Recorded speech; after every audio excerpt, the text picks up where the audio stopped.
টি-20 বিশ্বকাপে ভারতের বিপক্ষে বহুল প্রতীক্ষিত ম্যাচ বয়কটের ঘোষণায় নতুন করে উত্তেজনা ছড়িয়েছে ক্রিকেট অঙ্গনে। পাকিস্তান সরকারের সরাসরি নির্দেশে এই সিদ্ধান্ত নেওয়ায় প্রশ্ন উঠেছে, এর ফলে কি আইসিসির নিষেধাজ্ঞা বা বড় ধরনের শাস্তির মুখে পড়বে পাকিস্তান, নাকি কৌশলে তা এড়িয়ে যেতে পারবে তারা? এই জল্পনা কল্পনার মধ্যেই পাকিস্তানের পক্ষে শক্ত অবস্থান নিলেন আইসিসির সাবেক চেয়ারম্যান আহসান মানি। তার সাফ কথা, সরকারের নির্দেশ মানার কারণে পাকিস্তানের বিরুদ্ধে আইসিসি কোনো শাস্তিমূলক ব্যবস্থা নেওয়ার সুযোগ নেই। পাকিস্তানের সরকার এক আনুষ্ঠানিক ঘোষণায় জানিয়েছে, 7 ফেব্রুয়ারি শুরু হতে যাওয়া টি-20 বিশ্বকাপে বাকি সব ম্যাচে অংশ নিলেও 15 ফেব্রুয়ারি কলম্বোতে ভারতের বিপক্ষে নির্ধারিত হাই ভোল্টেজ ম্যাচে মাঠে নামবে না জাতীয় দল। সামাজিক যোগাযোগ মাধ্যমে দেওয়া এক বিবৃতিতে বলা হয়, বিশ্বকাপে অংশগ্রহণে অনুমোদন থাকলেও ভারতের ম্যাচ খেলবে না পাকিস্তান।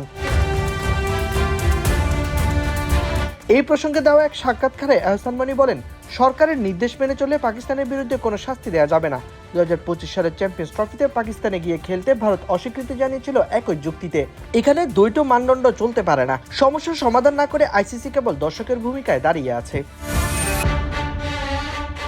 পাকিস্তান ক্রিকেট বোর্ড পিসিবির সাবেক চেয়ারম্যান মানি আরও বলেন, এই পরিস্থিতি ভবিষ্যতে সরকারগুলো ক্রিকেটীয় সিদ্ধান্তে হস্তক্ষেপের পথ খুলে দিচ্ছে, বিশেষ করে যখন পিসিবি চেয়ারম্যান নিজেই পাকিস্তান সরকারের একজন মন্ত্রী।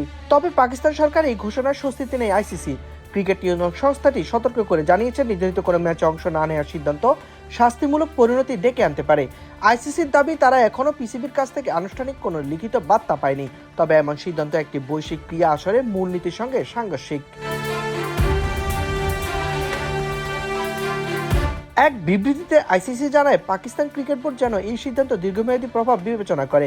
এটি শুধু দেশীয় ক্রিকেট নয়, বৈশ্বিক ক্রিকেট ব্যবস্থাকেও প্রভাবিত করবে, যা সদস্য ও সুবিধাভোগী পাকিস্তান নিজেই। জাতীয় নীতির ক্ষেত্রে সরকারের ভূমিকা স্বীকার করলে আইসিসি মনে করে এই সিদ্ধান্ত বিশ্ব ক্রিকেট কিংবা বিশ্বজুড়ে থাকা পাকিস্তানের লাখো সমর্থকের স্বার্থ রক্ষা করে না।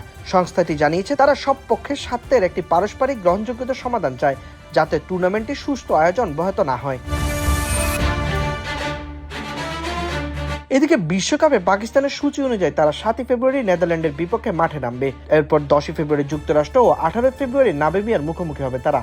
কলম্বোর এসএসসি গ্রাউন্ডে পাকিস্তানের সব ম্যাচ অনুষ্ঠিত হওয়ার কথা রয়েছে। ভারত পাকিস্তানের ম্যাচই বরাবরই আইসিসি টুর্নামেন্টের সবচেয়ে বড় আকর্ষণ। এই ম্যাচ ঘিরেই সর্বোচ্চ দর্শক সংখ্যা, স্পন্সরশিপ আগ্রহ ও সম্প্রচার আয়ের বড় অংশ নির্ভর করছে। ম্যাচটি ওয়াক ওভারে পরিণত হলে ভারত পাবে পূর্ণ 2 পয়েন্ট। তবে এতে বড় ধরনের বাণিজ্যিক ক্ষতির আশঙ্কা রয়েছে। ধারণা করা হচ্ছে, সম্প্রচারকারী সংস্থার বিজ্ঞাপনায় 200 থেকে 250 কোটি রুপি পর্যন্ত কমে যেতে পারে শুধু এই কারণেই।